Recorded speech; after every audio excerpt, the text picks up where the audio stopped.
વડોદરાના દેણા બ્રિજ પર આજે એક વિચિત્ર અને દિલધડક અકસ્માત સર્જાયો હતો. સુરતથી અમદાવાદ તરફ જઈ રહેલી એક ટ્રકના ડ્રાઈવર અચાનક આગળ આવી ગયેલી કારને બચાવવા જોરદાર બ્રેક મારતા ગંભીર અકસ્માત સર્જાયો હતો. બ્રેક મારતા ટ્રકના પાછળના ભાગમાં લોડ કરેલી લોખંડની એંગલો ભારે ધક્કા સાથે ટ્રકની કેબિન ચીરીને અંદર ઘૂસી ગઈ હતી. અકસ્માતમાં ટ્રક ડ્રાઈવર નારાયણ જગદીશ રબારીના બંને પગ કેબિનમાં લોખંડની એંગલો અને સ્ટેરિંગ વચ્ચે ભયાનક રીતે ફસાઈ ગયા હતા, જેના કારણે સ્થળ પર અફરાતફરી મચી ગઈ હતી. ઘટનાની જાણ થતાં પાણીગેટ ફાયર સ્ટેશનની ટીમને તાત્કાલિક જાણ કરવામાં આવી હતી. જાણ મળતા જ ફાયર વિભાગના લાશ્કરો આધુનિક સાધનો સાથે ઘટના સ્થળે પહોંચ્યા હતા.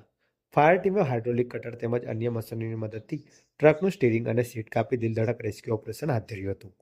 ભારે જહેમત બાદ ફાયર વિભાગે ટ્રક ડ્રાઈવરને જીવતા બહાર કાઢ્યો હતો અને તાત્કાલિક સારવાર માટે નજીકની હોસ્પિટલમાં ખસેડવામાં આવ્યો હતો. આ અકસ્માતને લઈને દેણા બ્રિજ વિસ્તારમાં થોડીવાર માટે ટ્રાફિક વ્યવસ્થા ખોરવાઈ ગઈ હતી.